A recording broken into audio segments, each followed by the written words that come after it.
Bueno amigos, pues como os he dicho en la entradilla, hoy tenemos el enorme placer de recibir en nuestros estudios a Manu Mariño. Manu, primero, como siempre, ¿qué tal te encuentras? Bien, Raúl, aquí estamos en Santiago con mucha lluvia y con muchas ganas de compartir contigo un día más. Bueno, pues como digo siempre, a ver si os acordáis de vuestros primos de aquí de Andalucía y nos mandáis un poquito de agua, porque aquí la cosa está un poquito fatal. Ya sé, está todo el país un poco complicado, pero bueno, espero que se vaya eso cambiando y conscientemente poco a poco vayamos dándonos cuenta del valor del agua, ¿no? Hoy, Manu, vamos a hablar de un tema que creo que es uno de los temas para mí, desde mi punto de vista, más importantes que tiene el Camino de Santiago, que es la dimensión espiritual del camino. Eh, Me gustaría que hiciera una pequeña introducción, sin extenderte mucho, de qué es para ti una palabra tan amplia, una frase tan amplia como puede ser la dimensión espiritual. Sí, la verdad es que muchas veces le tratamos de dar significado, ¿no? a las cosas que vivimos. Y la palabra espiritual parece que es algo como muy grande, ¿no? Y como muy relevante, ¿no? Como el espíritu y esto, ¿no? Y para mí lo espiritual es lo cotidiano, es lo humano, es lo de cada día, ¿no? Está en cada cosa, está en cada acción, está en cada situación, está en cada momento, porque no es lo que vives, es desde dónde en ti lo vives. Entonces tú puedes estar en una celebración religiosa aparentemente muy espiritual. Bueno, pues teniéndote aquí, pues no puedo no nombrar la grandiosidad de la Semana Santa sevillana, por ejemplo, ¿no? El culmen de la Semana Santa, pues mundial prácticamente, ¿no? Y puede parecer eso que es una cosa como muy espiritual, pero tú a lo mejor una persona puede estar ahí y no vivir eso de forma espiritual. Y sin embargo, estar en su yendo a trabajar en el autobús y se encuentra con una señora mayor al lado y hay ahí una conexión y eso se convierte en una experiencia muy espiritual, ¿no? Por eso que para mí el tema está en dónde estás tú con respecto a lo que sucede y eso es lo que realmente es lo espiritual. No es que lo espiritual sea algo grandioso, una cosa muy grande, que no. O está, o lo espiritual o, o abarca o inunda todos los ámbitos de nuestra vida o no es. O no es. O no es más que una entelequia mental, que una proyección mental, ¿no? Porque muchas veces nos autoengañamos muy a menudo con qué es espiritual y qué no. A lo mejor eh, una puesta de sol es algo espiritual profundo, e incluso algo aparentemente no tan agradable lo puede ser, ¿no? Para mí lo que indica el grado de espiritualidad es la mirada con la cual nosotros apreciamos, la mirada apreciativa que surge en las cosas que vamos viendo, ¿no? Y el camino, en el camino es lo mismo, ¿no? En el camino, para mí el camino, todo es espiritual, todo es espiritual. Pero como en el resto de la vida, ¿no? Porque en el camino es como que todo te facilita más estar en ese lugar interno, ¿no? Yo creo que ese es uno de los motivos por los cuales las personas hacemos el camino constantemente, porque el camino te recuerda a ti mismo ese lugar que está dentro de ti, que muchas veces lo tenemos olvidado y el camino nos lo recuerda. Y un poco por ahí es la introducción que podría hacer de esto. Vamos a empezar a centrarnos en una serie de títulos que tú tienes en un guión que tú y yo hemos hablado previamente. Y vamos a empezar por el primero, que sería el camino como enseñanza constante. ¿Es un fin en sí mismo? ¿Su meta es el recorrido? ¿Qué nos podrías decir de esto? Claro, fíjate, este es el tema, ¿no? O sea, el tema es que muchas veces en el camino vamos como burros con orejeras, ¿no? Igual que en la vida cotidiana, ¿eh? Porque quiero en este capítulo de hoy, quiero significar como el paralelismo y la similitud que hay entre el camino y la vida cotidiana y por qué de alguna manera en el camino sí nos permitimos vivir en ese lugar interno y en la vida cotidiana no, ¿vale? Que tiene mucho que ver con el estar seguros, con el encontrarnos seguros, ¿no? Pero, pero sí, yo estoy totalmente de acuerdo con esto, ¿no? O sea, eh, lo importante del camino no es llegar a Santiago. Eso es una consecuencia de cada momento, de cada paso. Sin, sin cada paso previo no llegamos, ¿no? Y en realidad la llegada, la llegada puede ser muchas veces como un gozo muy profundo, pero a veces para algunas personas yo tengo experimentado que también es un pequeño sufrimiento, porque les recuerda que al día siguiente o a los 2 días de llegar van a volver a su vida cotidiana. Y tú sabes como yo que muchas veces la gente quiere alargar el camino, con lo cual al final cuando va llegando a Santiago en muchos casos va acortando las etapas para no llegar tan pronto, ¿no? Y ahí está el tema de alguna manera, creer que la vida cotidiana es distinta al camino, ¿no? O sea, yo ahora estoy en el camino, la gente se dice eso, estoy en el camino, estoy en un lugar seguro, en un lugar en el que puedo vivir plenamente las cosas, pero cuando llegue a mi casa ya voy a lo cotidiano, lo ordinario y tal. Entonces mi pregunta con respecto a esto sería, ¿por qué esto? Porque al final somos los mismos, somos las mismas personas. Y esto para mí tiene mucho que ver con que en el camino de alguna manera me siento seguro, no siento el camino como algo hostil, como algo que me va a dañar, siento un lugar que me acoge, un lugar que las personas se ayudan y la vida cotidiana lo veo más, lo vemos más, lo vivimos más como algo hostil, como ir a la batalla, como ir a la guerra, como ir a... Entonces ahí hay un poco de distorsión porque eso depende de nosotros, no depende de lo que está sucediendo, porque en el camino también suceden muchas cosas, ¿no? Con lo cual, para mí sí, para mí cada paso es todo, tiene tanto rango el primer paso que doy al salir de Roncesvalles o de San Jan o del sitio que salga, que la llegada a Santiago, sí. Pues estoy totalmente de acuerdo contigo y me gustaría aportar lo siguiente. Una vez un entrevistado me dijo, Raúl, con la idea, ¿no?, de esta moda que hay últimamente de hacer los 100 kilómetros, los últimos 100 kilómetros de Sarria o de Tui, y a lo mejor no disfrutar de lo que es el camino en su esencia de verdad.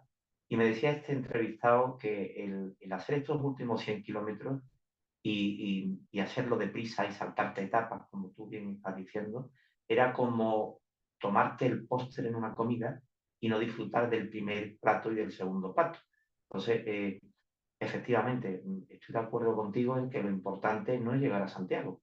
Lo importante son las experiencias que vives en el camino, cómo te sientes tú en el camino, ¿eh? Y la meta quizás eres tú mismo. El llegar a Santiago es el fin, ¿no? Porque todo tiene un comienzo y todo tiene un fin. Entonces, es llegar a Santiago, evidentemente, porque además es la puerta que te abre pues, el continuar tu camino hacia tu casa y seguir el peregrinar por tu vida cotidiana. El camino, Manu, eh, como enseñanza es algo constante, ¿verdad? Claro, fíjate esto que estabas comentando antes, ¿no? O sea, a mí en muchas ocasiones de los caminos que empecé, por distintos motivos no los pude terminar, ¿no? Alguno, bueno, pues el año pasado me rompí una costilla en un camino al segundo día de ir caminando, otro año pues un esguince, bueno, cosas que suceden, ¿no? Y claro, al principio te quedas ahí como, ¿no? Al principio es un shock, un impacto, pero luego te das cuenta de esto, ¿no? Lo que acabas de decir tú, de que también puedes vivir el camino en tu vida cotidiana de alguna manera, ¿eh? O sea, sí, y el camino es una fuente constante de aprendizaje, ¿no? De aprendizaje. Te ayuda para tu vida en todos los ámbitos y sin duda que es una fuente constante de enseñanzas y de aprendizaje, totalmente, sí. El camino también es un proceso de transformación interior, ¿verdad? Uno va notando cuando tú sales de tu casa, desde donde sea, desde cualquier sitio de España, del mundo, te pones la mochila. Yo creo que ya eso ya te imprime carácter. Persona que en su casa hace su vida normal, se pone su mochila y se va al camino, esto ya es algo que te hace cambiarte la mente. Sí, realmente, ¿no? De hecho, ¿No crees, Manu, que esto sería quizás que tendríamos que aprovechar este proceso de transformación interior que nos hace el camino? claro, en realidad, mm, lo que te va indicando el camino a medida que vas caminando es las posibilidades de los distintos lugares que hay dentro de ti, ¿no? Más que, yo quizás más que como un proceso que aparentemente lo es, ¿no? Por supuesto, porque incluso un proceso físico claro y temporal, ¿no? Salgo tal día de un tal lugar, voy yendo por otros lugares, entonces eso da la sensación de ser un proceso temporal y lineal de espacio, ¿no? Y también interior, ¿no? Pero yo creo que lo que te va dando el camino es que te va mostrando a cada momento los distintos espacios que hay dentro de ti, ¿no? No veo como, porque no creo en ello, en el sentido de que no veo una transformación como algo ya conseguido y logrado definitivamente, sino que veo eh, que el camino te va mostrando de una manera muy clara lo mismo que te muestra tu vida cotidiana, pero de una manera más evidente, esos distintos estados internos, esos distintos lugares internos por los que vamos transitando, pero no necesariamente como de un lugar peor a un lugar mejor, sino que en un momento dado estamos muy plenos, en otro momento dado estamos tristes, en otro momento dado estamos eufóricos, pero eso no quiere decir que sea una transformación en el sentido de que yo cuando llegue a Santiago ya voy a estar instalado en ese lugar en el cual estoy cuando llego. No, es un lugar más y lo que me va mostrando eso es la impermanencia de todas las cosas. Lo que hoy puede parecer que es un estado eufórico y muy pleno y muy que me lo quiero quedar porque quiero vivir ahí, al día siguiente estoy hecho polvo y derrotado y tal. Y eso es lo que para mí eso es lo realmente significativo de lo que el camino me va mostrando, sí. Manu, el camino es difícil que no te transforme interiormente, ¿verdad?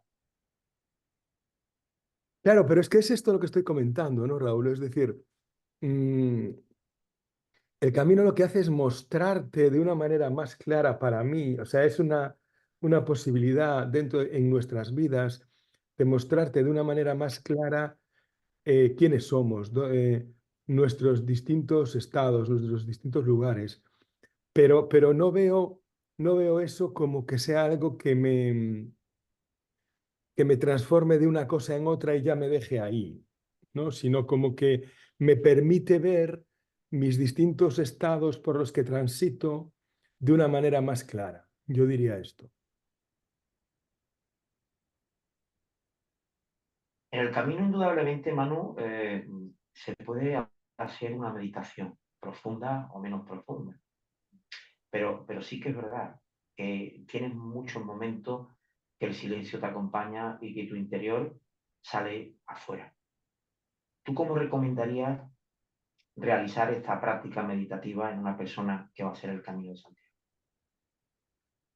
Yo lo que digo ahí es que el tema es estar atento a lo que vaya surgiendo y que cada uno vaya encontrando su propia forma, ¿no? Que cada uno vaya encontrando su propia forma, más que dar una receta mágica general que a lo mejor para uno sirve y para otro no. A lo mejor si yo digo, bueno, pues eh, de vez en cuando pues te paras y tomas unas respiraciones y vas estando consciente. A lo mejor a una persona eso no le sirve porque no le dice nada, pero sin embargo le sirve ir escuchando los sonidos de los pájaros, poniendo atención ahí. A otro a lo mejor le sirve pues simplemente cuando llega al primer café, pues sentarse con otros compañeros para irnos a tomar un café y charlar. Y todo eso es meditativo. Al final todo en la vida puede ser meditativo, ¿no? No tenemos por qué hacerlo de una manera concreta y no una manera concreta es mejor que otra, porque a lo mejor lo que sirve para mí no sirve para ti. A lo mejor a mí me relaja caminar y a ti te relaja pescar con mosca. Y yo veo gente que pesca con mosca que tiene una presencia increíble. O un agricultor que está podando su viña de una manera ahí hiperpresente y eso es meditación pura también. Pues sí, Manu, en el camino, a colación con las cosas que estás comentando, veo que se dan muchas paradojas. Una de ellas quizás sería que en el camino necesitamos una flecha, o necesitamos una guía, o necesitamos un mapa para saber dirigirnos de un punto a otro. Pero en cambio, en nuestro interior no necesitamos ningún mapa. Hay que dejar que nuestro interior fluya, ¿verdad? Claro, esto sí que es muy interesante, ¿no, Raúl? O sea, yo creo que, claro, cuando vamos con el mapa, vamos yendo de un lugar a otro, ¿no? Como vamos siguiendo las flechas y tal. Yo creo que lo que es interesante, lo mismo que antes comentaba en la forma en la cual hacer una práctica meditativa, aquí digo lo mismo. Yo digo que no necesitamos llevar mapa porque tenemos una brújula y la brújula es nuestro corazón. Entonces, lo que sí necesitamos es tener afinada la conexión entre nosotros mismos y nuestra propia brújula para no olvidarnos de ello, para no separarnos, para ir consultándola constantemente, porque al final nuestro corazón nos lleva, ¿no? Nos lleva, nos guía, es lo que nos trajo hasta este momento y nos va a guiar. Pero si lo tenemos desafinado, pues muchas veces nos podemos despistar, nos podemos separar, ¿no? Y el camino ayuda mucho a afinar esa conexión entre nosotros y nuestro corazón, para ver nuestra brújula, ¿no? A mí siempre que me pregunta, Raúl, ¿cuál es tu mejor camino? Siempre le digo que el próximo que voy a hacer. Nunca jamás me quedo anclado en algún camino en el que he vivido experiencias maravillosas, porque siempre tengo la esperanza cuando voy al camino de que todo lo que me va a ocurrir en ese camino va a ser mejor que todo lo que me ha ocurrido antes. Entonces, me gustaría que nos dijeras, Manu, si cada camino es diferente, se vive de diferente manera para ti. Sí, sí, totalmente. Y esto que dices es muy interesante porque eso también nos pasa en nuestra vida cotidiana, ¿no? O sea, siempre pensamos y siempre proyectamos que lo siguiente va a ser lo mejor, ¿no? Va a ser lo más grande, ¿no? Y en realidad lo más grande es este momento. No es ni siquiera lo que va a venir, no es el próximo camino. Es este momento. Es estar presente a este momento, independientemente incluso de si estamos haciendo el camino o no estamos haciendo el camino. Porque en este momento está todo, está todo. Lo que ya vivimos, ya lo vivimos y está muy bien y es muy bueno y bonito recordarlo y los caminos y son de gran ayuda. Y los que vendrán ya lo veremos, pero no están ahora. Entonces yo creo que este momento es el único que tenemos, por otro lado, porque no hay un futuro, siempre estamos en el momento presente. El futuro solamente está en nuestra mente, pero no en realidad. Nunca voy a poder estar en mañana. No hay un mañana que yo vaya a vivir. Yo siempre voy a vivir en el momento presente. Mañana, cuando llegue, yo estaré allí, ¿no? Pero será el momento presente, no será mañana. Es mañana para hoy y ese mañana para hoy es una proyección mental. Por eso que para mí lo importante es cada momento, este momento, ¿no? Y cuando eso lo vemos en el camino, cuando nos damos cuenta de eso, nos puede ayudar mucho en nuestra vida cotidiana a valorar cada momento como lo único que tenemos, como lo más grande, en realidad, ¿no? El camino, desde mi punto de vista, es puramente sensitivo. Hagas el camino con la pretensión que la hagas, porque evidentemente, aunque uno no tenga motivaciones espirituales para hacer el camino, tenga de otra índole, cultural, gastronómica, histórica, de la manera que sea, pero en el camino siempre tienes una serie de sensaciones durante el recorrido, como la quietud, la soledad, el miedo, el dolor. ¿Qué nos puedes hablar de esto? Claro, esto es lo que te comentaba antes de alguna manera, ¿no? En el sentido de que durante el camino se van dando distintas sensaciones internas, esto que dices, ¿no? Soledad, quietud, alegría, miedo, angustia, belleza, vulnerabilidad, compañerismo con otros. Todo eso se va dando y lo bonito no es que se vaya dando, es que eso también se va dando en nuestra vida cotidiana. Lo bonito realmente es darnos cuenta de eso. Y también darnos cuenta de que en nuestra vida cotidiana pasa lo mismo, lo que pasa que en muchas ocasiones no nos damos cuenta, no lo vemos, lo obviamos, ¿no? Pero es igual, es exactamente igual. Porque el camino es, en el momento en el que se está dando, es nuestra vida cotidiana, o sea, es lo que está dándose, ¿no? Entonces, para mí lo importante realmente es ir tomando conciencia de todos estas sensaciones que se van dando y no solo de la sensación en sí, sino de la realidad de lo efímera que es.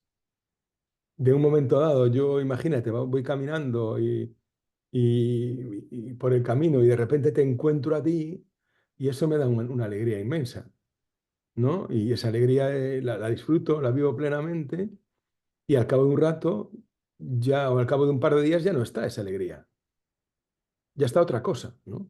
Entonces, ver la impermanencia de todo eso, como la impermanencia de la vida misma, yo creo que es lo realmente interesante para integrar en nuestras vidas, darnos cuenta de que somos absolutamente impermanentes y estamos constantemente viviendo en el momento presente y tanto las situaciones muy buenas y muy agradables van a dejar de estar ahí y se van a cambiar por otras, como las sensaciones muy malas y muy desagradables también son impermanentes, ¿no? Y este es un poco para mí lo que realmente es interesante aprender y tomar conciencia, sobre todo tomar conciencia. Esta forma de sentir el camino que tú realmente me has hecho abrir los ojos, ¿no? Porque hay veces que uno se pone a leer de manera texto, de manera directa, de manera intuitiva, pero no piensa en lo que estás leyendo.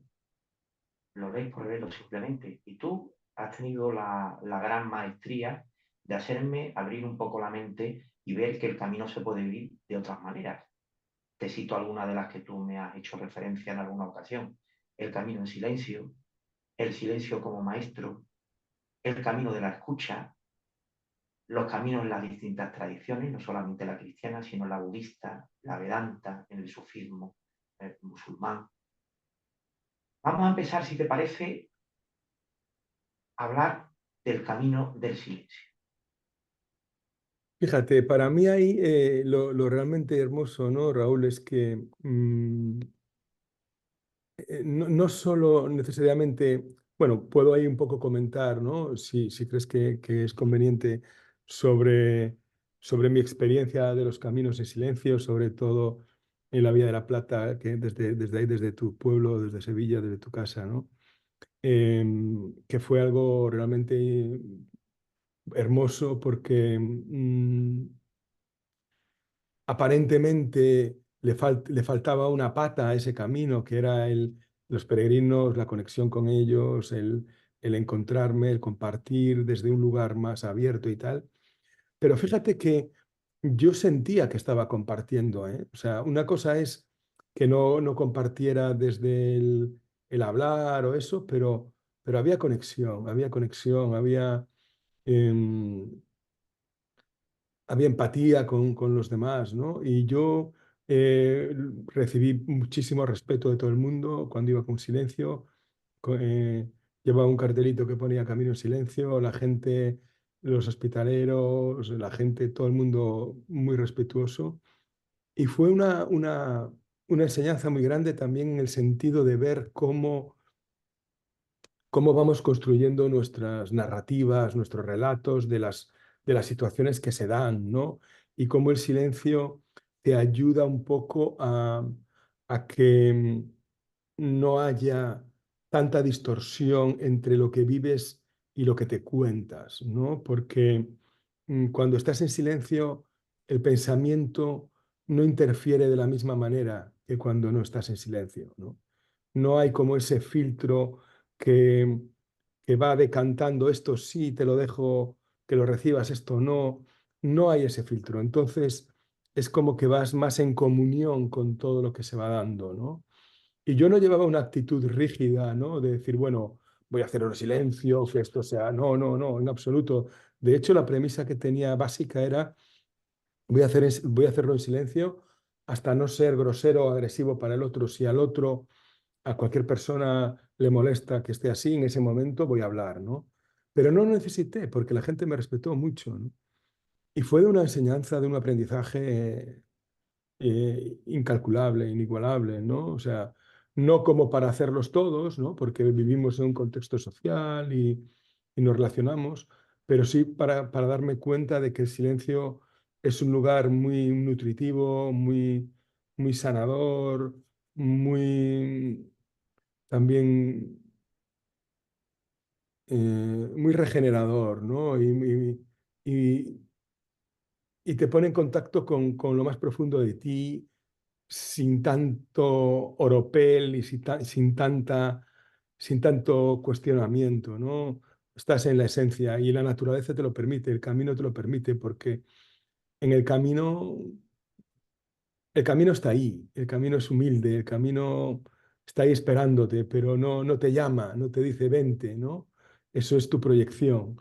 Él está ahí cuando pasas, cuando lo atraviesas, él es generoso, él es humilde, mm, él es amor incondicional, te da todo. Y cuando vives esta experiencia en silencio, realmente tomas mucha más conciencia de eso. Sí, sin duda, sin duda. Y dentro del silencio, ¿no? Dentro del silencio, para mí el silencio es como un gran maestro, no solo en el camino, sino en la vida, ¿no? Porque de alguna manera muchas veces cuando quieres encontrar algo dentro, en un lugar que no está contaminado por todo lo que percibimos, por todos los inputs, por todas las conexiones con el exterior, con las televisiones, con las redes, con todo eso, un lugar como más limpio, como más puro, como más neutro es el silencio, ¿no? En el silencio no hay tanto engaño, no hay tanto dejarte llevar por una emoción, sino es como, para mí el silencio es como ese maestro que no es distinto del corazón. El silencio y el corazón sería lo mismo, sería esa brújula de la que hablamos antes. El silencio te ayuda a mantener esa conexión con la brújula del corazón de una manera más limpia, más clara, menos contaminada, ¿no? Menos contaminada. Y ese silencio también te ayuda a poder escuchar, ¿no? Porque si tienes mucho ruido mental, no puedes escuchar bien. El ruido no te permite escuchar bien. Entonces, el silencio para mí es esencial para poder escuchar la vida, escuchar al otro, escuchar todo lo que se va dando sin tanta interferencia que me va como condicionando, ¿no? De repente empiezo a pensar en algo y veo que eso es fruto de algo que vi ayer o lo que sea, y cuando estoy ahí en ese silencio me permite escuchar profundamente, ¿no? Y, y bueno, el camino para mí en sí mismo, el camino de Santiago en sí mismo, tiene el rango mismo de cualquier tradición. O sea, para mí el camino no necesita más, no necesita ser, ser adornado con nada. Ahí está todo. Una persona que se dedique a caminar exclusivamente, yo creo que puede llegar a tener una dimensión espiritual y personal y social muy profunda que le puede ayudar en su vida, ¿no? Sin duda. Esta pregunta se me acaba de ocurrir ahora mismo y creo que puede ser interesante. Y si viene de ti la respuesta, va a ser otro día más. He visto que las distintas tradiciones espirituales que hay a lo largo de los siglos, desde el budismo, el cristianismo, el islam, ¿no? Musulmanes, tienen diferentes corrientes espirituales que la ejercen eh, dentro de su religión de maneras diferentes, ¿no? Con otras que hay tan antiguas, ¿no? Entonces, ¿hay algún paralelismo, por ejemplo, entre la forma de enfocar un camino desde el punto de vista budista como desde un punto de vista cristiano o desde un punto de vista sofista? Claro, fíjate que cada tradición tiene sus formas, ¿no? Tiene sus formas, o sea, el budismo tiene su forma fundamental es la práctica meditativa, ¿no?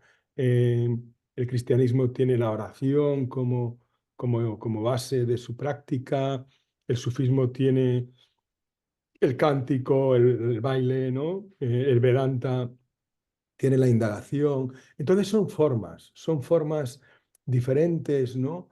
Y, pero formas diferentes de lo mismo, ¿no? De lo sin forma, de lo que es, de ese silencio del que hablamos, de eso que somos, no nace ni muere, que está siempre, ¿no? Entonces yo lo que sí te diría es que las formas pueden ser diferentes, pero eh, también como puede ser diferente la forma de hacer el camino a lo mejor de un australiano que de un andaluz o que de un gallego, que, ¿sabes? O sea, son formas, pero son formas aprendidas de lo mismo. La esencia es la misma, la esencia es la misma, o sea, sin duda, sin duda. O sea, otra cosa es que, mm, claro, yo no puedo tener la misma forma que tú porque aquí llueve, ahí no, entonces tu manera de relacionarte con el mundo es distinta. Ayer estuve con unos amigos haciendo un tramo de la variante espiritual ahí en Armenteira, es una pareja, amigos de hace muchos años, que él es un médico y su mujer son rusos, y ella se crió en un lugar de Finlandia, aunque es rusa, donde tenía 6 meses de luz y 6 meses de día y 6 meses de noche. Esa manera de aprender a vivir, de relacionarte con el mundo, es totalmente distinta a la mía porque llueve aquí, y tú ahí, pues de pequeño, pues a lo mejor podías estar mucho más tiempo fuera porque no llueve tanto, y eso hace que te relaciones de manera distinta con la realidad, y eso da una forma concreta. Es decir, yo nunca tenía en mi campo atencional, yo nunca me había planteado que en algunos lugares en verano pues se toman la siesta tan larga o se van a casa y están en las habitaciones o en la casa hasta que casi se pone el sol por el calor. Aquí eso nunca pasó. Yo cuando hice la Vía de la Plata la primera vez, que fue en verano, veía que en Andalucía, en Extremadura y tal, durante unas horas de la tarde ahí no había nadie, desaparecía el mundo. Es como si ahora quitamos el mundo y ahora lo volvemos a poner. Claro, eso en mi vida nunca había pasado. Aquí en Galicia siempre hay actividad, porque el calor no condiciona la lluvia, pero aun con la lluvia tú ves gente fuera, ¿no? Entonces, aunque la forma sea distinta, la esencia siempre es la misma. Usar otro bloque, Manu, que me parece muy interesante y el epígrafe del título sería Perder el tiempo. Vale,